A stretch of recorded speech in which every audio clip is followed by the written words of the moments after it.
प्रणाम, अभिनंदन, हार्दिक स्वागत सभी का। सबको प्रणाम। मनमोहक कृतियों का पटल, मोहन कृति पटल पर जुड़े हुए समस्त कृतिकारों को मेरा प्रणाम पहुँचे। आज 1686वां कार्यक्रम है। 5वें वर्ष की 276वीं शाम है। 27 अप्रैल 2026 का यह दिन पुस्तक समीक्षा का कार्यक्रम अनवरत रूप से जारी है इस पटल पर। और आज हमारे इस पटल पर अपना आशीर्वाद दे रही हैं प्रोफेसर दीवा भट्ट जी अल्मोड़ा से, और हल्द्वानी से आदरणीय डॉक्टर तिलकराज हमारे कालाकोटी सर, और चंपावत से वरिष्ठ साहित्यकार डॉक्टर तिलकराज जोशी जी, चंपा जोशी जी, और गरुड़ बागेश्वर से आदरणीय डॉक्टर गिरीश चंद अधिकारी जी। सबको प्रणाम करता हूं, और लोग भी धीरे धीरे इस पटल पर आज के कार्यक्रम में जुड़ेंगे। आज जो महत्वपूर्ण कार्यक्रम है पुस्तक समीक्षा के क्रम में, आज कौंतली कथा प्रोफेसर दीवा भट्ट जी के द्वारा सुंदर रचित एक पुस्तक है, और डॉक्टर दीवा भट्ट जी का आशीर्वाद इस पटल को आज मिल रहा है। कौंतली कथा के बारे में आज हम जानेंगे, सुनेंगे, इसके विषय वस्तु के बारे में। और मैं इससे पहले कि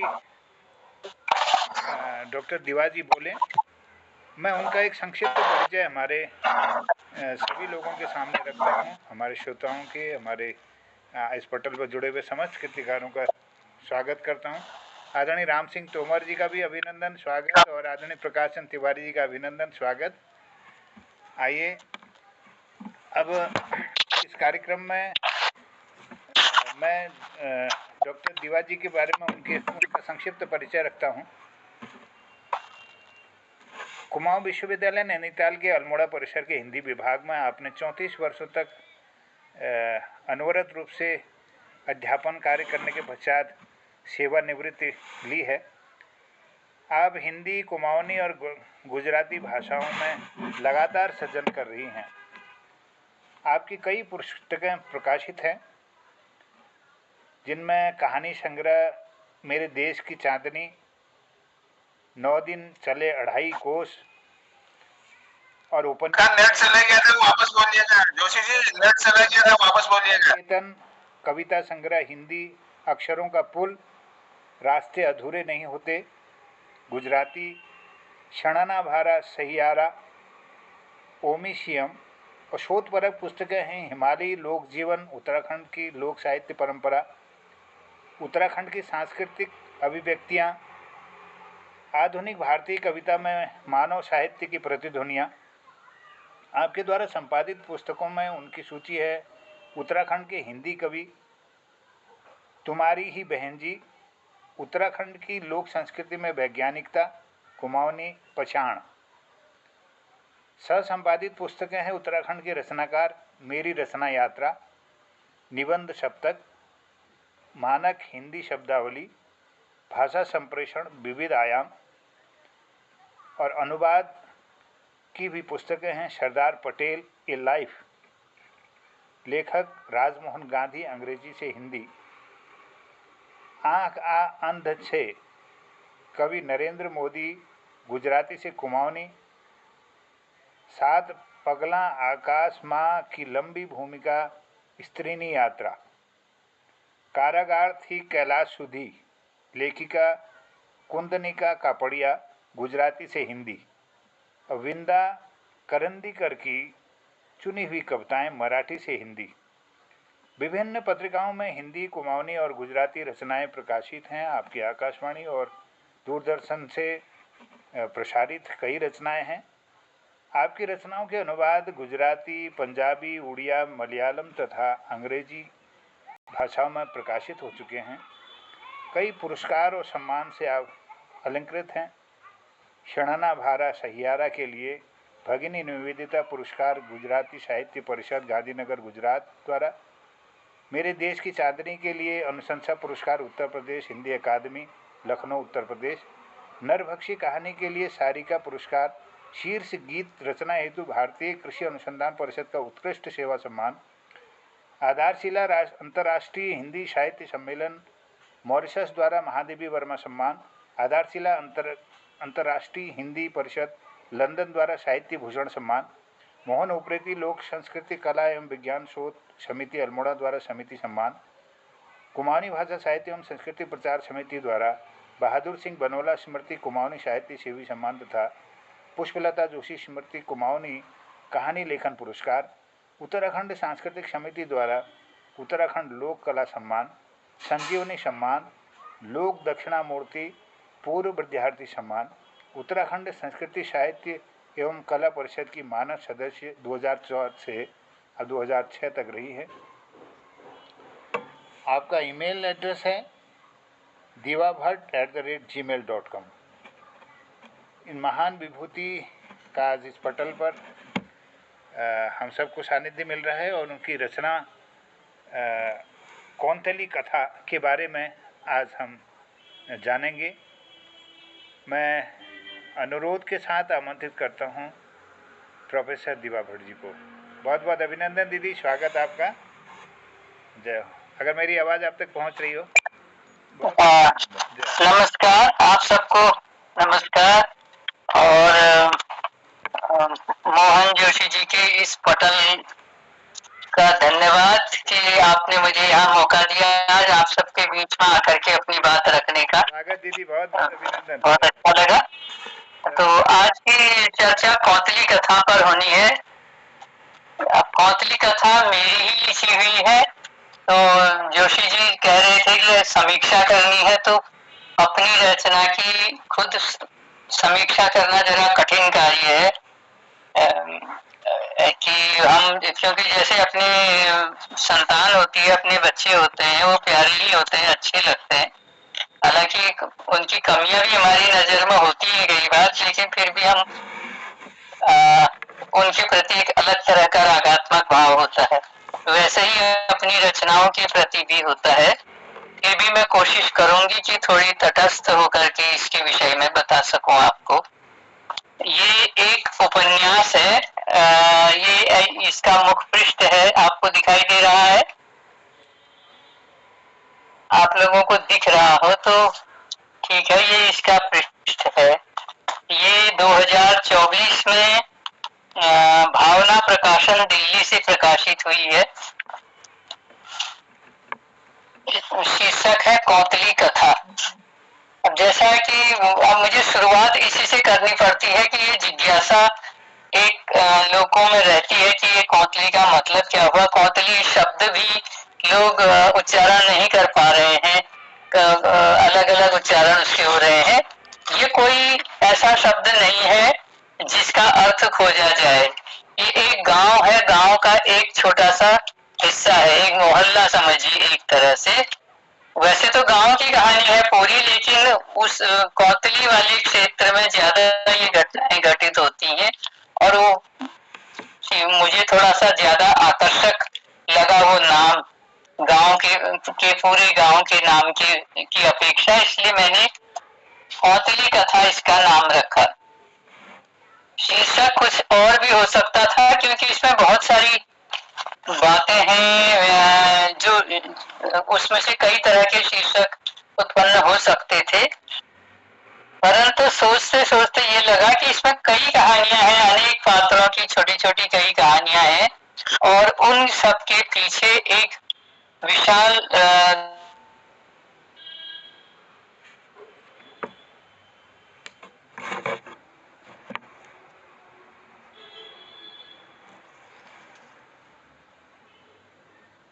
ये लगा कि ये इस कौंतली नामक गांव में जहां ये घटनाएं होती दिखाई गई है, उन्हीं के आधार पर इसका नामकरण कर लिया जाए। आप सब लेखक हैं, इसलिए मैं खुल के बता रही हूँ कि लेखक की जो समस्या होती है, कई तरह की समस्याएं आती है लेखन के समय में। उसी में एक समस्या ये भी होती है कि कई बार हमको शीर्षक सूझता नहीं है, सही शीर्षक क्या रहेगा ये हम सोच में पड़ जाते हैं और उसमें से कभी अच्छा शीर्षक निकल आता है, कभी नहीं भी निकल आता है। लेकिन कौंतली शीर्षक थोड़ा सा आकर्षक है, थोड़ा रहस्यमय भी है, जिज्ञासा बढ़ाता है पाठकों की। इसलिए अंततः ये रख दिया गया। कितना सही है कितना नहीं, ये पाठकों की प्रतिक्रियाएं अधिक मिलने पर ये बात पता चलेगी। अब आगे बढ़ते हैं। कथा क्या है? कथा का मूल जो बिंदु है वो है एक गांव के शहर बनते जाने की। शहर के नजदीक का एक गांव है जो शहर के बढ़ते हुए आकार के साथ साथ खुद छोटा होता जाता है, सिमटता जाता है और अंत में एक दिन उस गांव का अस्तित्व उस शहर में समा जाता है। ये समस्या हमारे पहाड़ के गांव की भी है और इतना ही नहीं है, हमारे देश के लगभग अधिकांश क्षेत्रों में ये समस्या उत्पन्न हो रही है कि जहां शहर बढ़ता है सबसे पहले वह अपने आसपास के गांवों को निगल जाता है। उनकी वो जगह ही नहीं, उनकी जमीनें, उनके खेत पात, उनके व्यवसाय और उनकी संस्कृति, इस सब में को वह हड़प जाता है। जमीनें बिक जाती हैं और उन जमीनों पर जो खेती करते थे, उन खेतों में चारा उगाकर जो गाय भैंस पालते थे उससे अपना गुजारा करते थे, उन सब के व्यवसाय बदल जाते हैं। फिर जो एक पारंपरिक संस्कृति हमारी थी, हर गांव की, हर एक क्षेत्र की अपनी अपनी संस्कृतियां होती हैं, उन संस्कृतियों का पालन वे करते हैं और उसी से वो गांव में एक तरह की संगठनात्मकता, आपसी भाईचारा, लड़ाई झगड़ा के बावजूद एकता बनी रहती है और कठोर परिश्रम और अनेक कष्टों के बीच में भी बीच बीच के सांस्कृतिक आयोजन, सांस्कृतिक पर्व, उत्सव, त्योहार वगैरह उस कष्टमय जीवन में नए रंग और नया उल्लास भरते रहते थे। शहर बन जाने के बाद वो जो सांस्कृतिक वैश्विक परिस्थिति है तमाम उन गांवों की, शहर के नजदीक की, तो ये कहानी में कहीं को किसी भी जगह को आधार बनाकर लिख सकती थी। एक काल्पनिक गांव बनाकर भी लिखा जा सकता था और काल्पनिक ही समझिए, परंतु मैंने जो अपने सामने प्रत्यक्ष देखा सबसे अधिक, उस गांव को आधार बनाया और नाम भी उसका वही लिया। अनेक पात्रों के नाम भी गांव के जीवन से ही लिए हैं, हालांकि पात्र काल्पनिक हैं या कथाएं उनकी सच्ची होते हुए भी उनके नाम कभी कभी काल्पनिक होते हैं, लेकिन वो इतने काल्पनिक और इतने सोचे समझे नहीं हैं कि गांव के निवासियों को हम आधुनिकतम या शहरीकरण वाले या अंग्रेजीकरण के या आजकल अंतरराष्ट्रीय गूगल से ढूंढे हुए नाम लोग रखते हैं, ऐसे नाम नहीं। गांव में आमतौर पर जिस तरह के नाम रखे जाते हैं वही नाम इनको भी रखे गए हैं।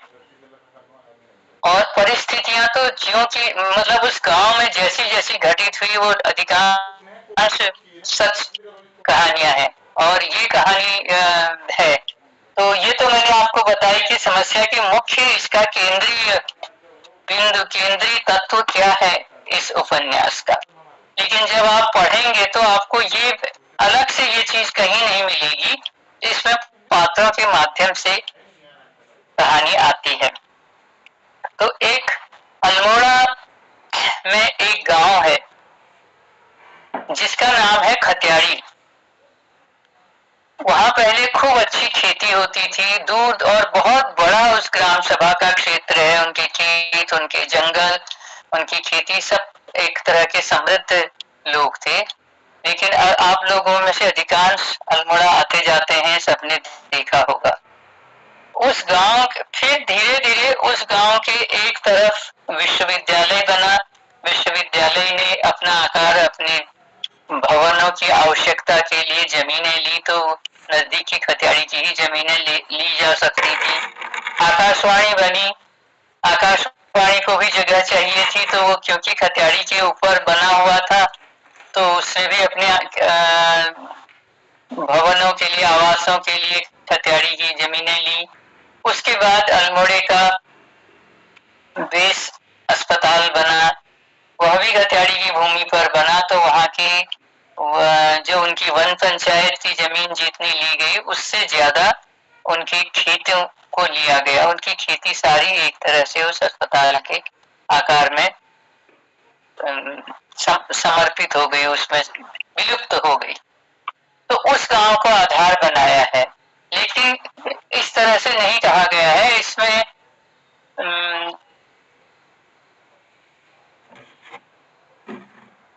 वो पात्र, एक का नाम है सिमकनी और दूसरे का नाम है ट्यूनरा। ये दो मैदान हैं गांव के दो तरफ। सिमकनी मैदान तो शायद आपने देखा भी होगा, जब आप लोअर माल रोड से जाते हैं बेस अस्पताल की तरफ को, तो उस सड़क के ऊपर विश्वविद्यालय कैंपस के नीचे एक बहुत बड़ा मैदान है, उसका नाम सिमकनी है।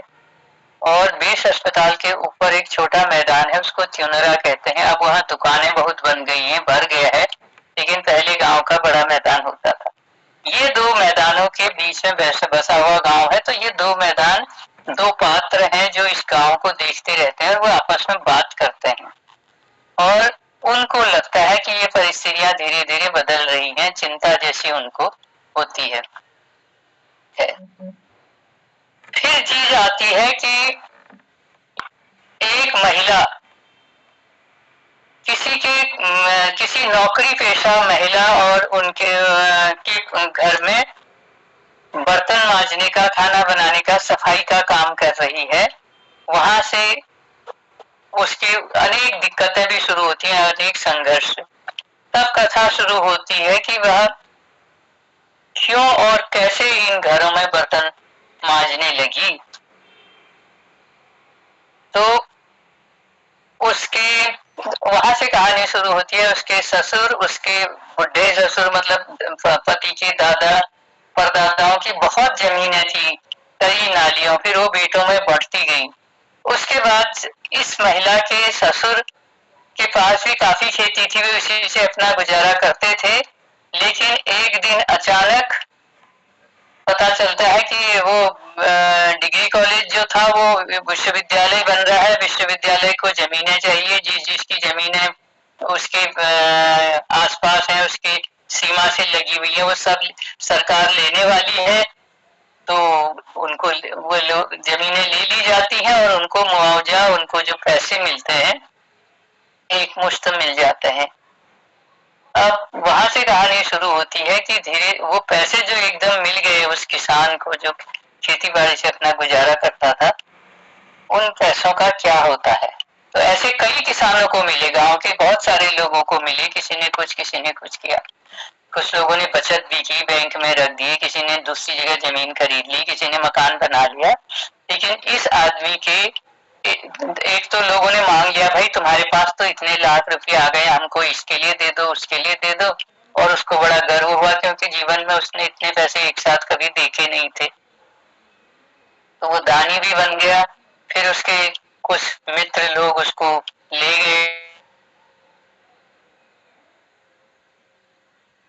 धीरे धीरे लत लगाई और उसके पैसे धीरे धीरे शराब में उड़ गए। ऐसे कई लोग थे। तो जो फिर धीरे धीरे घर की परिस्थिति ये हो गई कि खेत तो इस साल एक खेत गया, दूसरे साल दूसरे गए, तीसरे गए, और खेत इतने कम रह गए कि उनकी खेती बाड़ी बंद हो गई। गाय भैंस भी काफी समय तक पालते रहे, लेकिन बाद में उनके लिए चारा और उनके बांधने के लिए जगह की समस्या उत्पन्न हुई। तो अब क्या करें, कैसे बच्चों को खिलाएं, कैसे क्या करें। तो ये मजबूरी में इस महिला को फिर दूसरों के घरों में काम करना पड़ा, जबकि ये अपने को मतलब अच्छे समृद्ध संपन्न लोग हैं, ठाकुरों का गांव है, तो कभी ऐसे काम कर नहीं सकते थे। लेकिन परिस्थितियों ने उनको उसको बना दिया और वह महिला ये काम करने लगी। उसको गांव वाले खूब सुनाते हैं, व्यंग करते हैं, छीटाकशी करते हैं, बड़ा मजाक बनाते हैं। वो किसी की परवाह नहीं करती, कभी कभी पलट के जवाब देती है, उनको लोगों को चुप कर देती है, लेकिन अपना संघर्ष आगे बढ़ाती है। और उसका संघर्ष केवल गांव में और बच्चों को पालने के ही तक नहीं है, संघर्ष उन घरों में भी होता है जहां वो काम करती है। और उसका एक अलग तरह का स्वभाव है, जिन्होंने कभी ऐसे काम नहीं किया तो छोटी सी बात में नाराज भी हो जाती है, छोटी सी बात में खुश भी हो जाती है। तो किसी ऐसे ही कारण से एक घर का काम छूट गया, फिर दूसरे घरों में काम उसने ढूंढा तो वहां उससे भी बुरा व्यवहार उसके साथ हुआ, तो उसको वहां भी छोड़ना पड़ा। अंत में वो कहीं और जगह काम करने लगी, खाना बनाने का ये सब। तो पैसे तो आते रहे लेकिन अपमान बहुत जगह सहन करना पड़ता था। तो ये इस तरह के संघर्ष उस स्त्री के साथ होते हैं। उसके साथ की और भी स्त्रियां हैं। एक दूसरी स्त्री है जो बहुत गरीब है, जिसने इसके साथ सड़क बनते समय कंकड़ तोड़ करके मजदूरी करके अपने गुजारा करना शुरू किया था। तो उसकी अलग कथा है। वो भी एक दिन फिर इससे कहती है कि अब गुजारा नहीं होता है तो भी मुझे किसी घर में काम दिला दे, लेकिन उसको भी बहुत नाराजगी झेलनी पड़ती है। और उसकी समस्या क्या है कि वो क्योंकि गरीब घर की थी, इसलिए एक ऐसे व्यक्ति से उसकी शादी कर दी जाती है जो कमाता धमाता नहीं है, जो कुछ जिसको अकल भी बहुत कम है। और उसके भाई लोग उस पर उसका शोषण करते रहते हैं हमेशा। पत्नी को पसंद नहीं है, वो विरोध करने लगती है। तो जेठ जो की नजर उस इस महिला पर भी के प्रति भी कुछ विकृत हो जाती है, और उसको हमेशा ये लगता है कि ये कैसे मेरे कब्जे में आए। लेकिन उसको उसके दुख दर्द की चिंता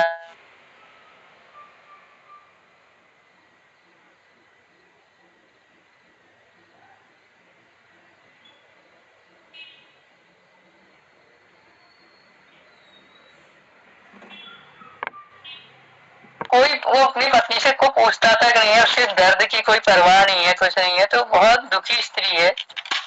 और जब थोड़ा ठीक होती है, एक दिन जंगल में घास काटने जाती है, और जंगल तो पहाड़ों में है, पहाड़ों से ही वहां जा करके डलिया दराती वहीं छोड़ करके दौड़ती भागती हुई अपने मायके पहुंच जाती है। दूसरे गांव मतलब अल्मोड़ा से नीचे विश्वनाथ नदी को पार करके उधर जलना होते हुए कहीं ऊपर के गांव को, मैं उसका गांव है लमगड़ा की तरफ, वहां चली जाती है। फिर काफी समय वहां रहती है। बड़ी मुश्किल से बाद में लोग बीच में पड़ते हैं, मना मनु के लाते हैं। तो उसकी संघर्ष कथाएं अलग है कि वो भी ऐसे घरों में काम ढूंढती है, करने लगती है। तो उसका जेठ फिर उसको सुनाता है कि ऐसे हमारी कुल की बदनामी हो रही है, बेइज्जती हो रही है, कैसे क्या करें। तो पहले तो ये स्त्री चुपचाप सुनती रहती है, लेकिन बाद में एक दिन सुना देती है। वो कहती है कि भाई के मुंह पर लात मारने में क्या बेइज्जती नहीं होती, किसी के उस पर बच्चों के सामने उसके सामने ऐसी गंदी गंदी बातें करना, शराब पी करके हल्ला करना, क्या इसी में तुम्हारी आन बान नहीं जाती है जो तुमको मैं करूंगी काम, ये कह करके वो घरों में काम करती रहती है।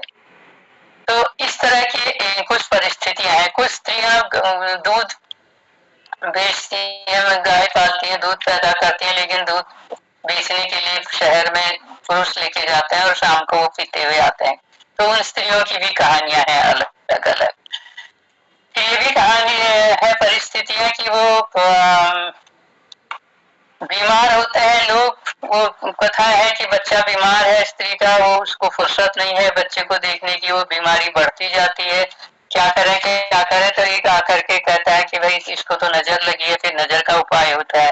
फिर कहते हैं इसकी पूछ कराओ, तो उसको बबूत लगाते हैं, उसका थोड़ा ठीक हो जाएगा। फिर कहते हैं कि वो इसको ये डरी है कहीं पर नदी किनारे, पानी के किनारे, कहीं इसको तुम्हारे ये उपाय भी किया जाता है। दूसरी ओर जिस घर में पढ़े लिखे परिवार में काम कर रही है, वो लोग कहते हैं कि तो क्यों इन चीजों के पीछे पड़ी हुई है, जहाँ अस्पताल दिखा, डॉक्टर से इलाज करा। तो वो डॉक्टर के पास भी जाती है और 2 दिन वहां इलाज कराती है। तो गांव में आकर के लोग फिर कहते हैं तुझे अकल ही नहीं है, तुम्हारे तो किसी ने कुछ कर रखा है तुम्हारे परिवार के लिए, तुम्हारे देवता नाराज हैं, उसका करो। तो फिर वो सब भी होता है, बलि भी दी जाती है, पूजा मसान पूजा सब की जाती है। और बच्ची थोड़े दिनों ठीक होती है, फिर बीमार हो जाती है, फिर बीमार हो जाती है।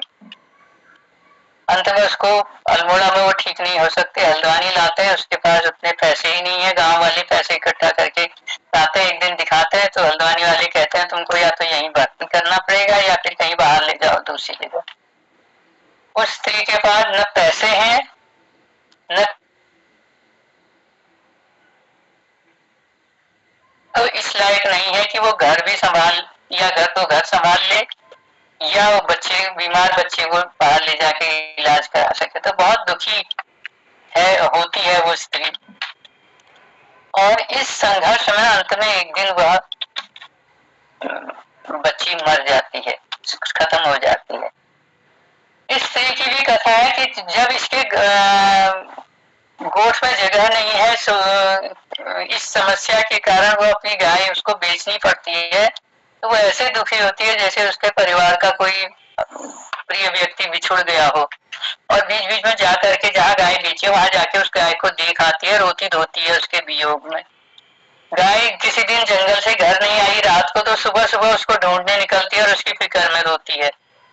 लेकिन जिस दिन ये बच्ची इतने संघर्षों के बाद वो इलाज उसका नहीं ठीक हो सका, मर गई, उसके बाद जब जाती है अपने काम वालों के घर, अपने मालकिन के घर में, तो वहां इतनी ठंडी और इतनी तटस्थ होकर के बताती है कि वो तो चली गई और कोई रोना नहीं, कोई दुख उसके चेहरे पर नहीं, एक सख्त पत्थर का जैसा भाव। तो बड़े आश्चर्यचकित रह गए। तो इस तरह से ये चीजें होती हैं। इसके साथ साथ और भी संघर्ष है। स्त्रियां फिर घास काटने जंगलों में जाती हैं, जंगलों में पत्रोल वो घास जो इसने चौकीदारी की है वो है, उनके नियम हैं। फिर स्त्रियों पर कई पुरुषों की बुरी नजर है, उसके संघर्षों की भी कहानियां हैं। जाड़ों में बर्फ गिरती है, ये स्त्रियां लकड़ी इकट्ठा करने के लिए कि कैसे लकड़ी इकट्ठा हो, हम पानी गर्म करेंगे, खाना बनाएंगे, गैस का कम खर्चा होगा, ये सोच सोच के एक एक दो दो फीट पड़ी हुई बर्फ में नंगे पांव जंगल में जाकर के जो बर्फ से टहनियां टूट गई थी उनको खींच खींच के घर को लाती हैं, वो सब भी दिखाया है। इसके साथ ही वो लड़कियों की भी बात है जो किशोर और छोटी लड़कियां हैं, स्कूल जाती हैं, बहुत खुश हैं, मस्त हैं, ये भी जंगलों में जाती हैं, घास काटती हैं और बड़ी मस्ती में रहती हैं, आनंद और बड़ी बड़ी जिंदगी की कल्पनाएं करती हैं। लेकिन शहरीकरण बढ़ता है, धीरे धीरे गाड़ियों का आना जाना होता है, तो उसमें से एक लड़की को तो वो अपने घर की परिस्थितियों से भी परेशान है और लोग इनकी अच्छी अच्छी लड़कियां हैं, सुंदर, उनकी फोटो वोटो खींच के ले जाते हैं, कहीं पोस्टर कहीं कुछ बनते हैं और एक दिन वो लड़की किसी के साथ चली जाती है, उसका पता नहीं लगता। फिर ऐसी लड़कियां भी हैं जिनके जो अच्छी अपने उस पर काम कर रही थी, उनकी शादी हो गई तो पता चला कि वहां मारपीट होकर के वापस भी आ गई। तो ऐसे संघर्ष हैं लड़कियों की भी। फिर और अब ये क्या करेंगी, इनके पास खेती पाती है नहीं, गाय कितना पालेंगी, क्या पालेंगी, करती है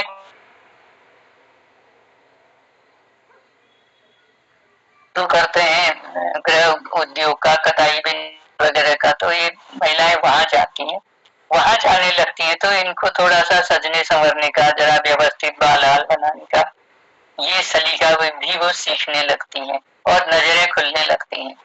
गांव की विडंबना यह है कि एक तरफ अस्पताल है और दूसरी तरफ विश्वविद्यालय खुल गया है, वहां विद्या की सभी शाखाएं खुली हुई हैं, लेकिन गांव के लड़के वहां नहीं पढ़ रहे हैं, बहुत कम लड़के वहां पढ़ते हैं। कोई और जो इस गांव के युवक हैं उनमें से कोई ऐसे पदों पर नहीं है, कोई बड़ा अध्यापक नहीं बना, कोई वकील नहीं बना, कोई डॉक्टर नहीं बनता है। तो इस बात को लेके भी वे चिंता करते हैं आपस में कि ऐसा कैसे हो गया। शादी धीरे धीरे कैसे बदल रही है परिस्थितियां, संस्कृति उसमें दिखता है। शादी ब्याह होती है तो होते हैं तो पहले तो रतियाली होती थी, जोड़े लगते थे, लोग मिलजुल करके ऐसे ऐसे जाते रहते थे। और अब की शादियां हैं, डीजे लग रहा है, उसमें शराब पी के नाच रहे हैं, उसमें झगड़े भी हो रहे हैं और जिसको बीमारी थी नहीं पीने को कहा था वो अचानक खत्म भी हो जाता है। और एक ओर से बारात बाजे बजाती भी जा रही है, दूसरी ओर से थोड़ी देर में वो रोने धोने के बीच में से ऐसे आदमी की मृत्यु हो गई है, उसको लेके लोग जा रहे हैं। तो ऐसे कई करुण दृश्य हैं। धीरे धीरे लोग पढ़ना लिखना शुरू करते हैं, लेकिन उतनी तरक्की नहीं हो पाती है जितनी होनी चाहिए थी शिक्षा के इतने माहौल इस वातावरण के बाद। फिर एक स्थिति ये होती है, इसमें जिस परिवार को आधार बनाया गया है, जिस परिवार के पुरुष ने सबसे पहले जमीन बेची थी और वो जहाँ से कहानी शुरू हुई थी, उस परिवार की कथाएं बीच बीच में आती हैं। तो वो कई भाई हैं वो लोग, और एक छोटे से घर में रहते हैं। फिर उनको धीरे धीरे बड़े होते हैं, शादियां हैं, उनको बड़े घरों की जरूरत है, तो कमरे नए बनाने हैं, उसको लेके संघर्ष है, कहाँ बनाएंगे, कैसे बनेंगे।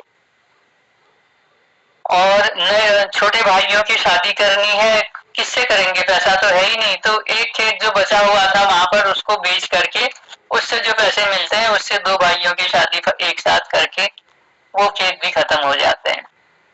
उसके बाद जो ये जो भाई थे, इनके बच्चों की जब शादियां शुरू होती हैं तो लड़का कहता है कि शादी तो होगी मेरी, लेकिन मैं रहूंगा कहाँ, मुझे अलग कमरा चाहिए रहने के लिए। ये इसमें नहीं, एक एक कमरे के घर में या एक कमरा एक बरामदे के घर में ऐसे हम नहीं रह सकते हैं। तो वहां पर फिर समस्या उत्पन्न होती है, कहाँ रहेंगे, तो होना ही चाहिए। उसके दोस्त भी उसको चढ़ाते हैं खूब कि भाई ऐसे कैसे तुम रहोगे। तो वो कहता है अब शादी अभी मत करो, कैंसिल कर दो शादी, पहले मुझे कमरे का इंतजाम करो, घर बनाओ, तब मैं शादी करूंगा। लड़के की नौकरी तो लग गई है, वो पढ़ लिया थोड़ा सा डिग्री कॉलेज,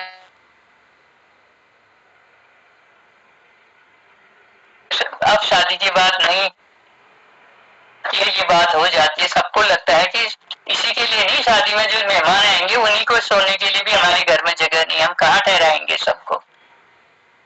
तो फिर सोचा जाता है कि चलो एक नया मकान बना लिया जाए, लेकिन कहाँ पर बनाए। उन्होंने तो जो बाड़े खुड़े थे वो भी उन पत्थर निकाल के रोड़ी बना बना के बेच दी है, पत्थर बेच दिए, वो जगहें भी खत्म हो गई हैं, खेत कोई बचे नहीं। तो क्या करेंगे, इस समस्या में बहुत देर तक सोचते हैं और अंत में वो कहते हैं कि हम भी हल्द्वानी या रुद्रपुर में मकान बना लेते हैं। तो फिर वहां पर माँ जो है वो कहती है कि कैसे तुम अपनी जमीन अपने पुरखों की जगह छोड़ के जाओगे, सब गांव छोड़ के जाए।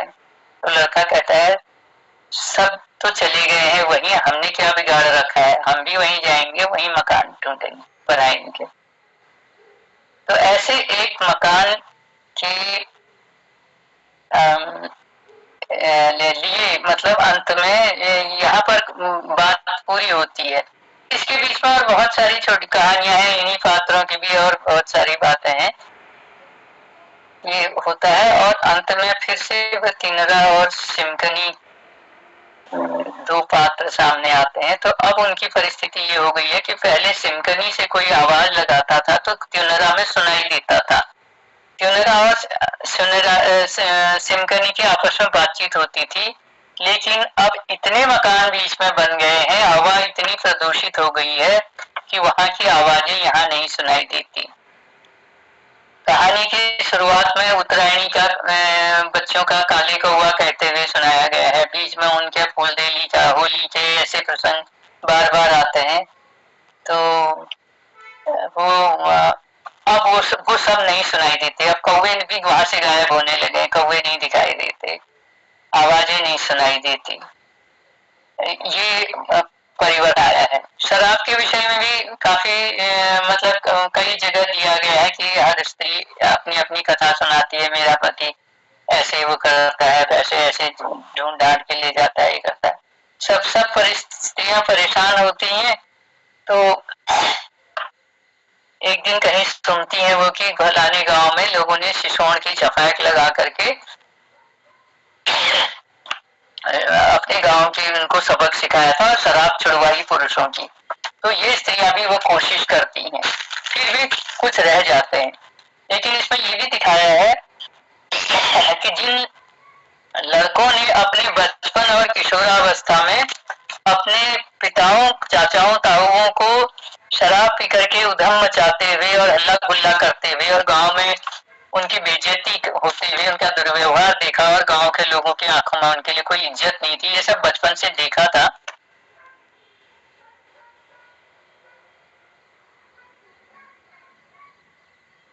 गांव के सुधार की भी कोशिश करते हैं। यही तक नहीं कि किसी कोई जब कोई बहुत ज्यादा हल्ला गुल्ला करता है और गांव वालों को परेशान करता है तो पुलिस से शिकायत करके उसको पकड़वा भी देते हैं। ये चीजें भी दिखाई हैं। तो परिवर्तन आ रहे हैं, संस्कृति भी बदल रही है, लोगों का ध्यान सिर्फ पैसे में हो गया है और जमीन इतने 100 नाली जमीनों वाले भी अंत में मकान के लायक जमीन उनके पास नहीं रहती है। ऐसी बहुत सारी विडंबनाएं इसमें है। तो ये तो कथा है, अब इसमें और छोटी कथाएं हैं, वो सब तो यहाँ पर सुनाई नहीं जा सकती हैं। ये है इसके कथा तत्व का रूप। फिर इसमें भाषा हिंदी है, लेकिन उसमें बहुत जगह कुमाऊनीकरण हुआ है उस हिंदी का, क्योंकि वह पहाड़ के ये अल्मोड़े के आसपास के गांव की है जहाँ के लोग हिंदी बोलना शुरू कर रहे हैं।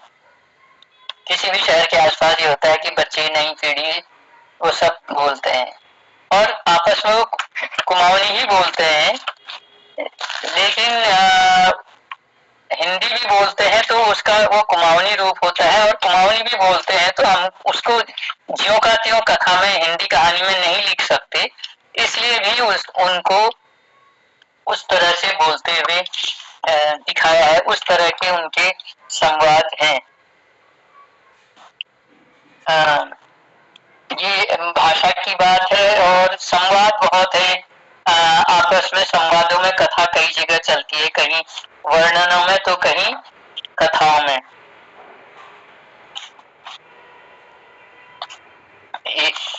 ऐसे हैं, उदाहरण तो कई दिए जा सकते हैं। आप लोग पढ़ेंगे तो तब आपको इसका ख्याल आएगा। जैसे ये देवता नाच रहा है, उस समय का है। ईश्वर ईश्वर करते भक्तजन हाथ जोड़े बैठे हैं, देवता अवतरित हो गया है, ये दृश्य है। और ये है कोई कह रहा है, बाप रे ये तो भगवती का कोप था, तुम खाली दवाओं में डबल फूंकने वाले ठहरे। ऐसे काकी ने कहा तो साबुली बोली, सही कह रही जीव, तुम ठीक ही कह रहे थे, तुमको तो सब अंदाज हुआ, मुझे तो कुछ भी अंदाज नहीं। ऐसे इस तरह की भाषा का प्रयोग किया गया है। बीच में लोकगीत आते हैं, काले कौवा की बात है, होली के कुछ गीत आते हैं, झोड़े कुछ आते हैं। वो उसको में स्वाभाविकता लाने के लिए स्त्रियां इतने कष्टों के बीच में भी स्त्रियां झोड़े गाती हैं, नाच करती हैं। शादी ब्याह में खूब उत्सव भाषा के विषय में है। और क्या कहा जा सकता है, आप लोग कोई अपनी जिज्ञासाएं व्यक्त करें तो फिर मैं उस दिशा में आगे बढ़ूंगी। अच्छा, ये पुस्तक प्रकाशित हुई, उसके बाद इस पर चर्चाएं भी कुछ हुई।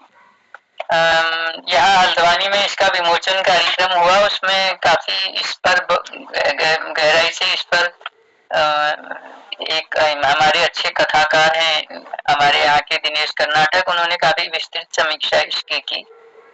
नवीन जोशी हैं कथाकार उपन्यासकार लखनऊ में, उन्होंने बहुत अच्छी समीक्षा इसकी लिखी। अल्मोड़ा लिटरेचर फेस्टिवल में भी इस पर विस्तार से चर्चा हुई नवीन जोशी और अनिल जोशी इनके साथ, और कई लोगों ने फेसबुक पर भी इस पर अपनी अपनी टिप्पणियां की और गांव की इस यथार्थ स्थिति को चित्रित करने पर अपनी टिप्पणियां की हैं। बहुत सारे लोगों ने, आपने देखी होंगी।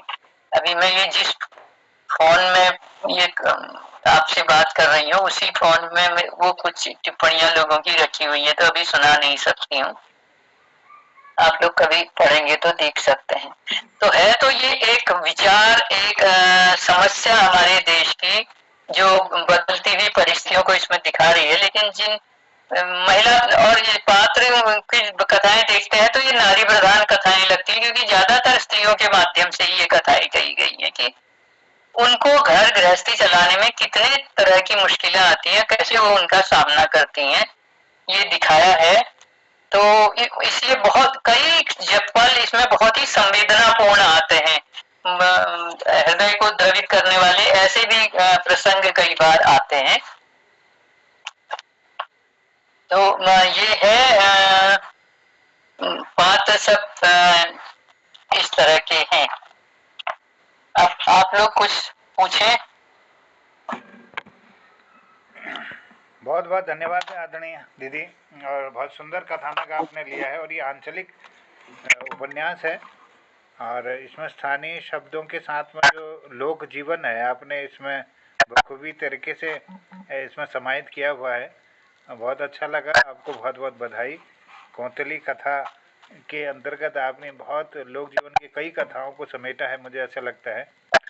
और इसमें जो लोक जीवन में जो संघर्ष है और जो परेशानियां हैं, व्यक्तिगत परेशानियां हैं, सामाजिक परिवर्तन हैं, कई प्रकार से आपने इसमें चिंतन करते हुए इसका व्यापक समग्र रूप से यह प्रस्तुत किया है।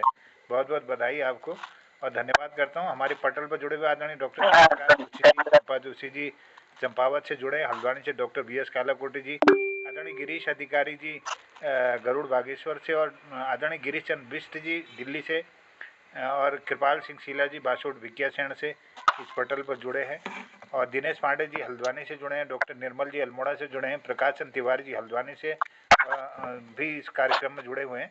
सबका अभिनंदन है, स्वागत है। और ये उपन्यास का कथानक डॉक्टर दिवा भट्ट जी द्वारा यहाँ पर रखा गया। और आज के कार्यक्रम में सबसे पहले डॉक्टर तिलकराज जी को आमंत्रित करता हूँ, कुछ अपने विचार रखेंगे, और सभी लोगों से निवेदन होगा कि इस पर जरूर अपने भाव व्यक्त करेंगे। बहुत बहुत अभिनंदन और धन्यवाद आदरणीय दिवा जी का। धन्यवाद। मोहन कृति पटल पर उपस्थित समस्त विद्वत समाज को हम दोनों की ओर से सादर प्रणाम। आज ये हमारा सौभाग्य रहा कि बहुत दिनों बाद बहन दिवा भट्ट जी से मुखातिब हुए हैं आज, और उनकी पुस्तक कौशली कथा का सार और भाव उन्होंने बतलाया। बहुत ही अच्छा लगा। वास्तव में शहरीकरण द्वारा जो समीपवर्ती गांव है वो कहीं भी उनका अस्तित्व धीरे धीरे समाप्त हो रहा है, और गांव का अस्तित्व ही नहीं समाप्त हो रहा, बल्कि उस गांव की जो संस्कृति है, सभ्यता है, भौगोलिक संरचना है, बोली भाषा है, ग्रामीणत्व है और पर्यावरणीय परिवेशी सौंदर्य है, वह सब कुछ समाप्त हो रहा है। तो आपने अल्मोड़ा के निकट गांव का जिक्र किया, हम लोगों ने भी वहीं से पढ़ा। हम भी सोचते थे कि ये गांव इतने नजदीक होकर वहां से कोई पढ़ा लिखा नहीं निकलता है। बड़ा आश्चर्य होता था, क्योंकि अल्मोड़े में तो सही पढ़े लिखे विद्वान लोग हुआ करते थे, हर परिवार से ग्रेजुएट होते थे, लेकिन वही सामने जो गांव था उसमें शिक्षा का प्रसार नहीं हुआ था।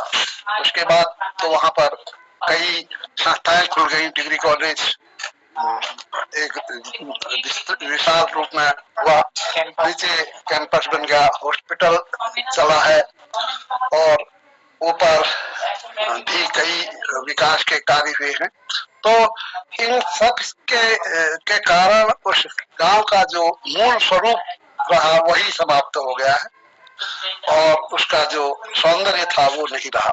ये बहुत बड़ी बात आपने कही। बहुत ये सब जगह हो रहा है, चाहे आप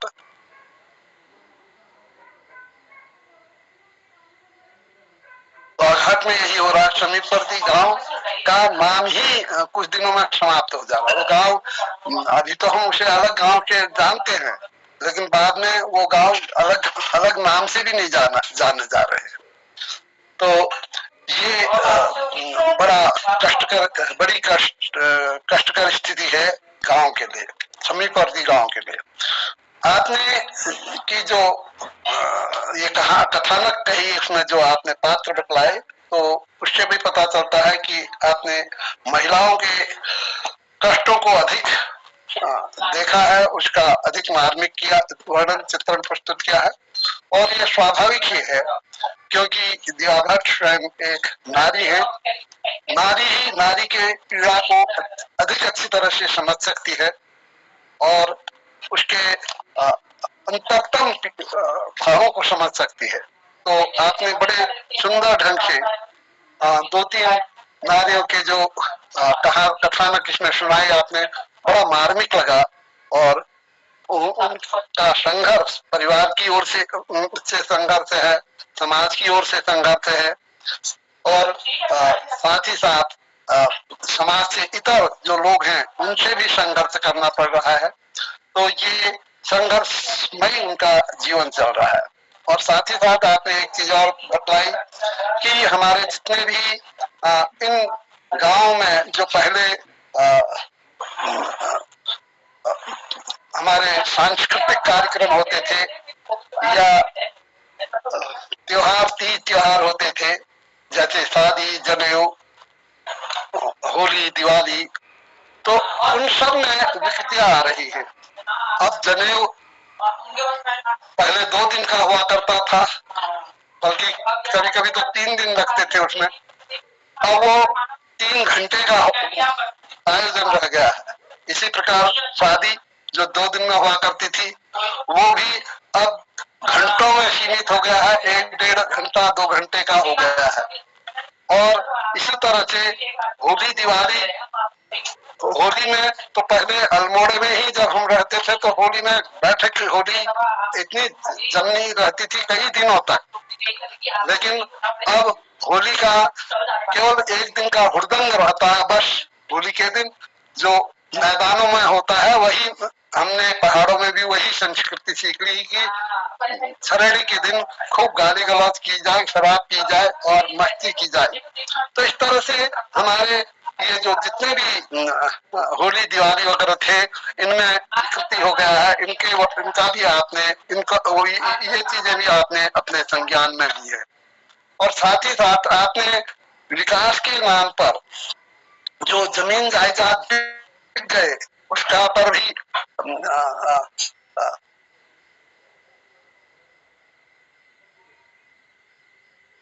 आदि से उत्पन्न हो रही है, उस पर भी आपने अपनी लेखनी चलाई है।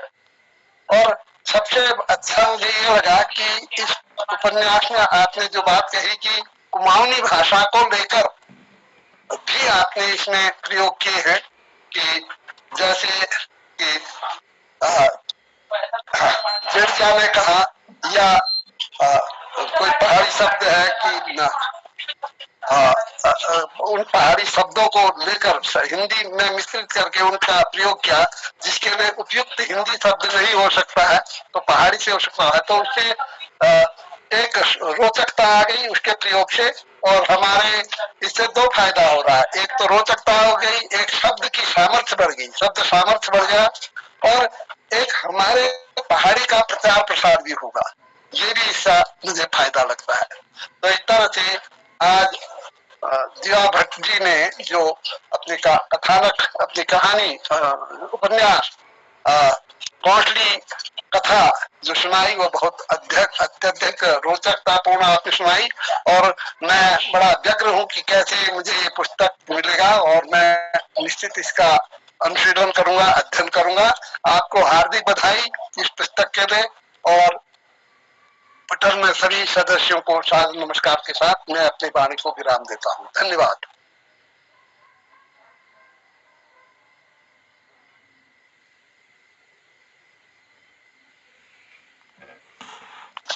हाँ, बहुत बहुत धन्यवाद आपको। आपने बड़े विस्तार से इसकी समीक्षा की है। अन्य मोहन जी हैं क्या? कोई दिखाई नहीं दे रहे हैं और लोग?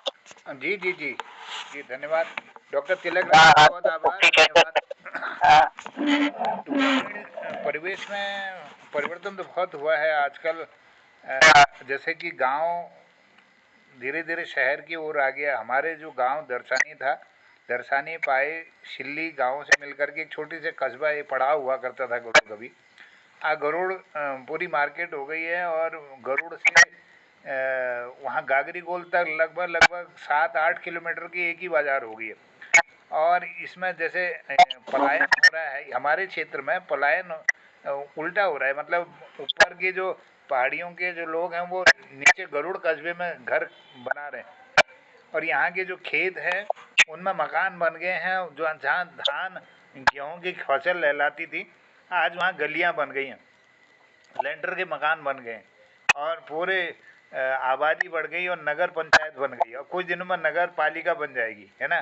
तो ये सारे स्ट्रीट बन गए हैं, और लोकल के जो लोग थे, परंपराएं थी, अब हम तो अपने गांव में होली का जो वातावरण था वो ख़त्म हो गया है। बच्चों को नहीं पहचान पा रहे हैं, नए नए जो शादी में बहू बेटियां हैं हम उनको नहीं पहचान पा रहे हैं। नहीं, परिवर्तन तो आ ही रहा है। बाकी जो हमारी भाषा थी, कुमाऊनी भाषा में जो बुलाण जी, वो अब आज बहुत कम हो गो। नंतिन जो बुलाण नहीं रहा अपन भाषा में, वो जानने न था। और एक वातावरण यह सुखी, जो हमारे वहाँ ब्याह होनी तो शादी में इस तरह से बहुत डीजे बजते हैं, खूब हल्ला गुल्ला होता है, और खड़े खड़े होकर के खाना खाते हैं। काफ़ी सारा परिवर्तन हो गया। वो एक जो हमारी लोकल की जो मार्केट थी, वो आज हम ऑनलाइन ख़रीदारी कर रहे हैं, तो लोकल के जो दुकानदार हैं बैठे पड़े अपने जो सामान है उसमें कुछ तो उनका पुराना हो गया है, कुछ उधार में चले गया, और बाकी नए ग्राहक नहीं आ रहे हैं। सड़क में जो है आवाजाही बहुत कम हो गई लोगों की। गांव में इस तरह छोटी छोटी दुकानें खुल गई हैं, सड़क बन गई, तो किस तरह से मतलब परिवर्तन होते जा रहा है, भौगोलिक परिवर्तन हो रहा है। बाकी जेसीबी से सड़कें बन रही हैं और दुकानें खोद रही हैं, और जो टोपोग्राफी वो बदल रही है क्षेत्र की। तो ये सारा बहुत कुछ परिवर्तन है। और दीदी ने अपने उपन्यास में ये जो अल्मोड़ा का आपका जो सिमकनी का मैदान है और ट्यूनरा मैदान का वर्णन किया है, जिसमें कि आवाज़ें धात लगा करके एक दूसरे की आवाज़ें सुनते थे। हमारे यहाँ भी अब तो मोबाइल हो गया है, पहले खेतों से आवाज़ आती थी बैलों को ले जाने के लिए, कहीं बसूला भूल गया, कहीं जितुड़ा टूट गया, कहीं नहर का फाल निकल गया, या फिर कोई बिनौड़ा मंगाते थे, वर्ड पॉर्ड होता था। जो लोक जीवन था वो आज बहुत कम दिखाई दे रहा है। तो आपने बहुत अच्छा ये चित्रण किया है इसमें, और ज़रूर पढ़ेंगे इस किताब को, और इसका स्वागत है। आइए और लोग कोई अपनी बात रखना चाहें, फिर समापन की ओर जाएंगे, अब समय भी हो रहा है। तो जो भी अपने अपने अभिव्यक्ति देना चाहें तो स्वागत है, अभिनंदन है, एक एक करके अपनी बात रखेंगे। सबका धन्यवाद। डॉक्टर कालाकोटी जी ने हाथ रेज किया था। डॉक्टर कालाकोटी सर प्रणाम, स्वागत है। सबको प्रणाम। हमारे वरिष्ठ साहित्यकार डॉक्टर तिलकराज जोशी जी, हसमुख जी, दीवा भट्ट जी, कृपाल सिंह सेला जी और दिनेश वांडे, डॉक्टर निर्मल प्रकाश जी, सबको नमन करते हुए, ये पुस्तक तो बहुत ही रोचक है। समझदारों के मुंह पे बहुत बड़ा तमाचा है, जो मेरी अपनी धारणा है। ये हाल जो आपने कथा सुनाई, ये सचित्र वर्णन है, हमने भी देखा है ये गाँव में। और जो नहीं समझते उनके लिए तो वह हुआ है। और भी पीने वाले अपने पेट तक सीमित रहते हैं, न बच्चों की देखते हैं, न अपनी महिला की देखते हैं।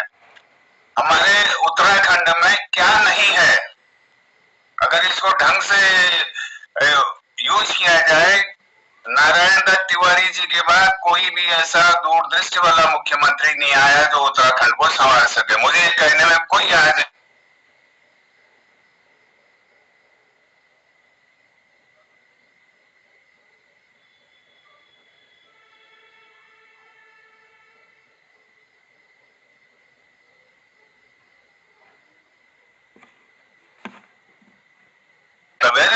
तो वह सच निकल रही है, वो भी दूरदर्शी थे।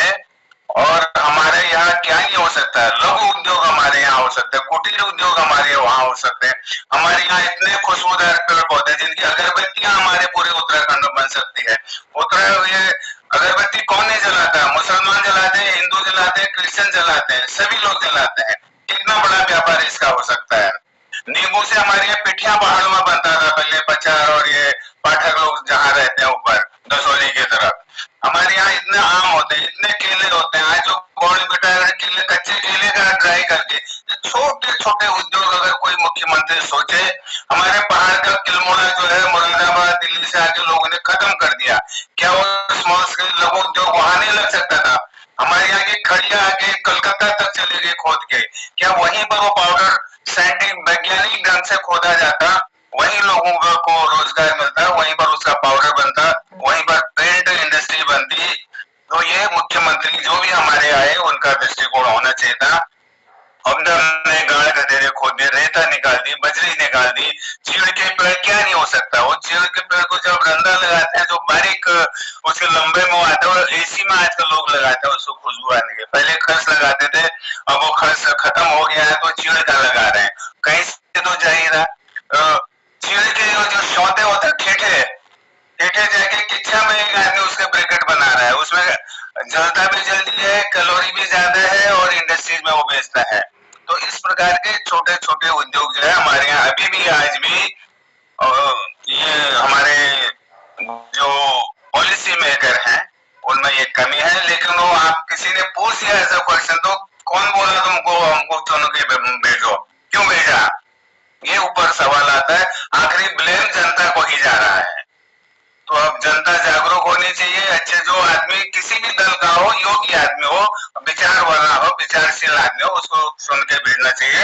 ये पुस्तक इसलिए जो पॉलिसी मेकर है उनके मुंह पर तमाचा भी है, मेरा ये कहना है। धन्यवाद। बहुत बहुत धन्यवाद मोहनदा इस आयोजन के लिए, और डॉक्टर दीवा मैडम को बहुत प्रणाम। तो मेरा सौभाग्य भी है, और ये आपके पटल में फिर मैं याद दिलाना चाहूंगा कि मेरा शोध कार्य भी मैडम के अधीन है, मेरा परम सौभाग्य भी है। और मैडम ये बहुत विदुषी होने के साथ साथ बहुत विनम्र स्वभाव की है, और आपने जो चित्रण किया है पूरा वो उसमें महादेवी वर्मा का चित्रण शैली वो प्रकट होती है। और उसके अलावा एक कहानी बीबी हालदार की आती है, आलो आधरी, तो उसके निकट जो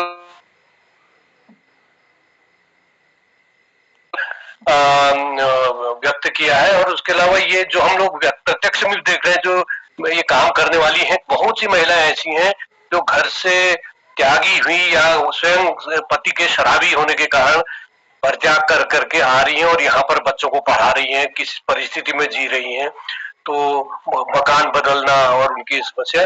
तो एक बहुत समय कम है, तो मैं बहुत संक्षेप में एक बात बताऊंगा कि पटल पर अभी तक ये समीक्षा का दौर चला था। पिछले दिन मैं जुड़ नहीं पाया था, शादी विवाह व्यस्त थे, डॉक्टर तिलक राज सर का मैं फिर अलग से उसमें देखूंगा, उसमें तो अभी तक व्यस्त था मैं। तो ये समीक्षा जो जिसे कहते हैं, तो अभी एक क्योंकि वो बहुत विदुषी है स्वयं में, और कितने लोगों को शोध करा है, कितने लोग की उन्होंने किताबों की रूप वो लिखी है तो अनुशंसा। तो आपने जो समीक्षा है, पुस्तक की जो समीक्षा है, वास्तव में आज इतने दिन बाद मुझे एक अच्छी समीक्षा मिली, जिसमें कि प्रत्येक प्रसंगों का अलग अलग उल्लेख। वास्तव में समीक्षा यही होती है कि पूरी की कोई कहानी पढ़ने की उसमें आवश्यकता नहीं पड़ती है, पूरी एक कविता पढ़ने की आवश्यकता नहीं होती है, और सार संक्षेप में सारी कविताओं का आ जाता है कि अलग अलग उसके केवल उदाहरण दिए जाते हैं कि यहाँ पर इसका सामाजिकता के लिए इसका उदाहरण है, प्रेम का या श्रृंगार का यहाँ पर ये उदाहरण है, देश प्रेम का यह है,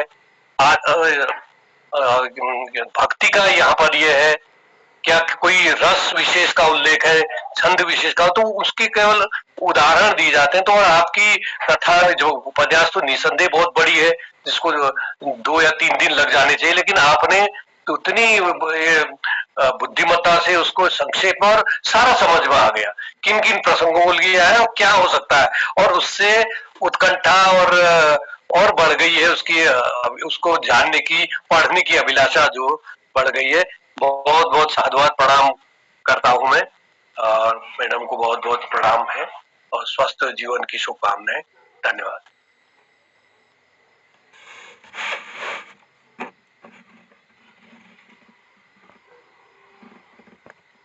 धन्यवाद डॉक्टर निर्मल सर।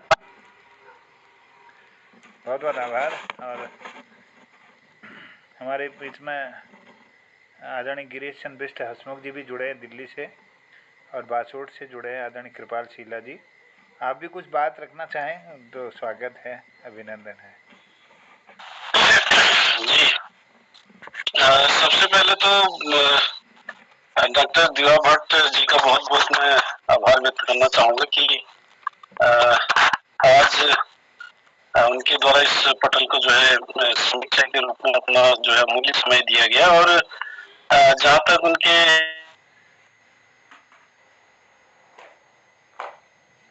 जो लिखा है वो स्थानीय संदर्भों को लेते हुए जो आम जीवन से जो कथा जुड़ती है, कहानी जुड़ती है, उसको हमेशा उद्धृत किया है, आगे लाने का प्रयास किया। इसीलिए वो लोगों के दिलों में जो है गैल प्रभाव जिसको कहते हैं वो छोड़ती है।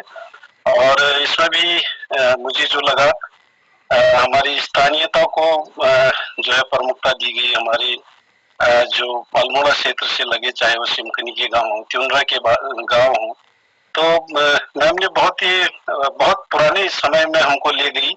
वो समय हमने भी देखा है, और जो हमारे अग्रज हैं, हमारे वरिष्ठ लोग हैं, उन लोगों ने तो और अच्छा देखा है कि पहले से ये सारी चीजें आवाज भी लगाते थे तो ओ बाजू रोड बन गई, रोड खोण आओ, मतलब एक ऐसे करके जो है आवाज लगाते थे।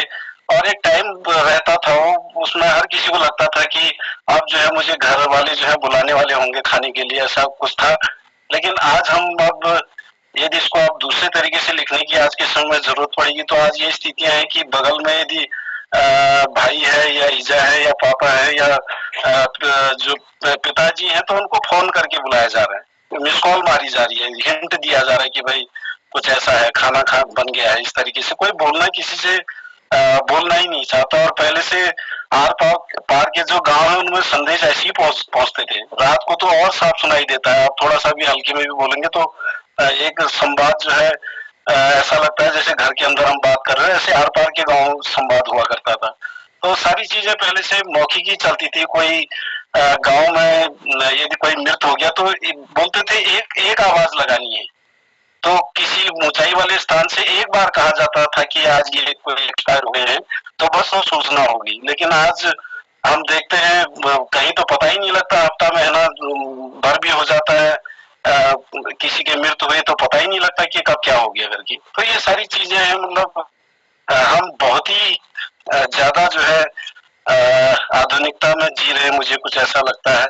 और सिसोन की झपेक की बात आई थी, जो शराबबंदी को रोकने के लिए प्रयास था उस समय, बहुत से जगहों में ये आवाजें भी उठती थी महिलाओं के द्वारा। लेकिन आज मतलब ऐसा माहौल भी हम देख रहे हैं कि जहां पर हम कह रहे हैं कि महिलाओं को इन जो कुरीतियां इनके खिलाफ आगे आना चाहिए, वहीं पर बहुत जगहों पर मैं अपने परिवेश में पाता हूँ कि महिलाएं सपोर्ट कर रही हैं। वो उनको कुछ लगता ही नहीं कि पति हमारे पति जो है शराब पीते तो गलत करते हैं करके, वो तो उनको लगता है अच्छा कर रहे हैं, इंजॉय कर रहे हैं। उनको ये लगता है, उनको ये नहीं लगता कि यार हमारे इससे हमारे समाज पर कितना गलत प्रभाव पड़ रहा है या हमारे बच्चों में कितना गलत प्रभाव पड़ रहा है।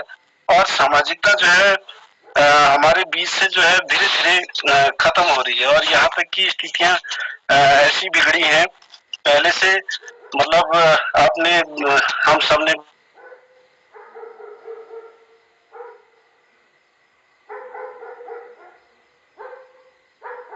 होती थी तो एक एक दीवार सबको कम बना के भी काम चल जाता था। 3 दीवार एक दीवार में भी आदमी का काम जो है पहले से हो जाता था। लेकिन आज हम आधुनिकता के चक्कर में यह है कि सब सेपरेट रहना चाहते हैं, इतने बड़े बड़े जो है दरवाजे रख दिए हैं और दूर दूर।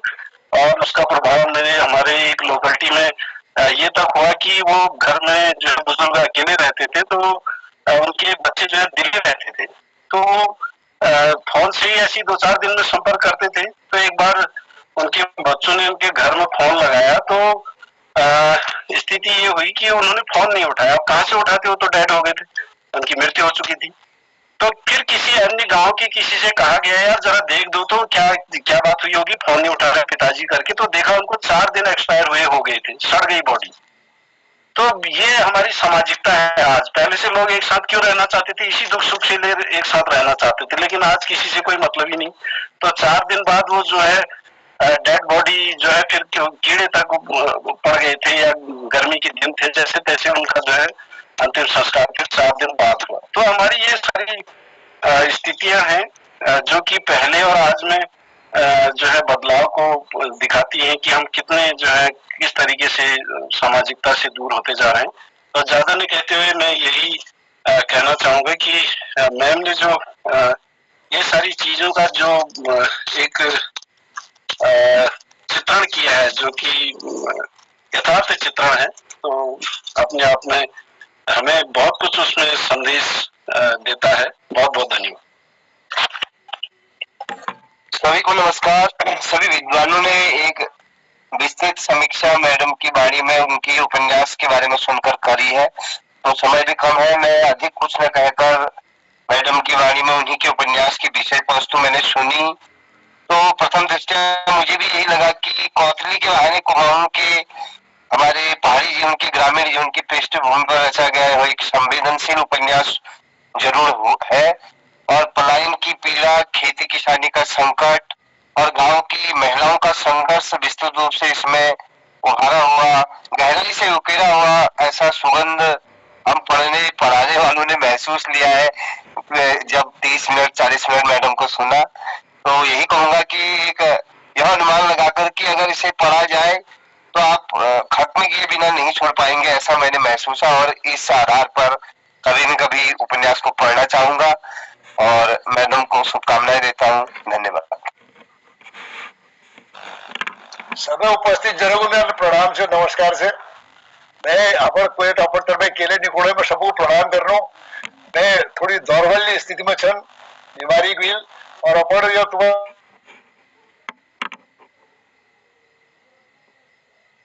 मैं मनन करने श्रवण करने ये मेरे लिए भाई बहुत मुझे नरियो लगना चाहिए, तब मैं जबरदस्ती बैठ जाऊँ, मैं स्वस्थ है जो फिर मैं बनी के बात करूँ। बहुत बहुत धन्यवाद सबको। धन्यवाद आदरणीय हसमुख जी और डॉक्टर गिरीश चंद जी, बहुत आभार।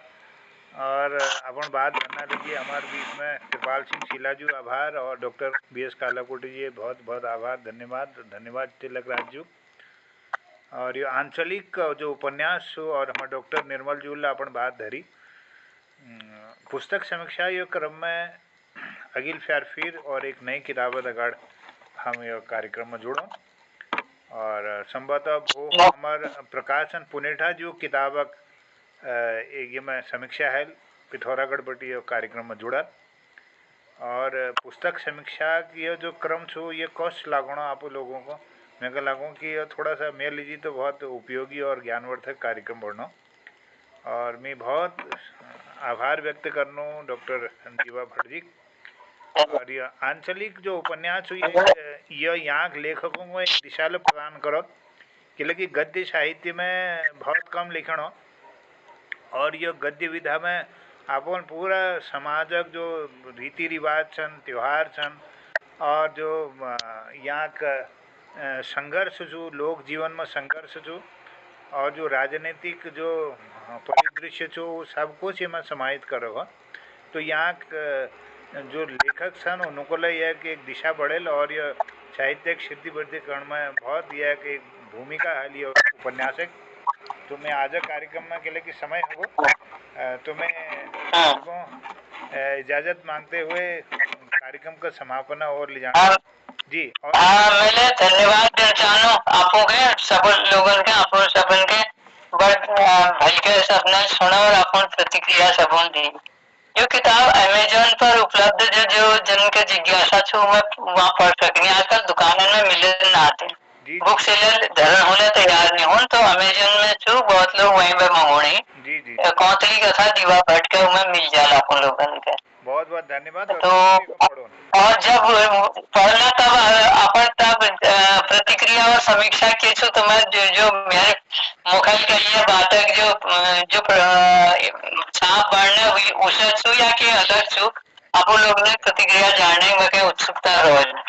धन्यवाद। बहुत आभार दीदी, बहुत धन्यवाद। और कार्यक्रम में जोड़ने लीजिए तो सबों धन्यवाद करनो डॉक्टर तिलक राज जी और डॉक्टर BS कालाकोटी जी, डॉक्टर गिरीश अधिकारी जी, आदरणीय गिरीश चंद बिष्ट हसमुख जी, और हमारे डॉक्टर निर्मल कुमार पंत जी और हमारे आदरणीय कृपाल शीलाजू और पटल पर जुड़ी हुई हमारे आदरणीय JC महोदय सन जगदीश चंद हनल, बहुत बहुत प्रणाम करते हुए सबों को नो शुभ रात्रि, जय हिंद, जय उत्तराखंड, सबको प्रणाम। नमस्कार। विशेष आभार डॉक्टर दीवा जी, बहुत आभार, प्रणाम।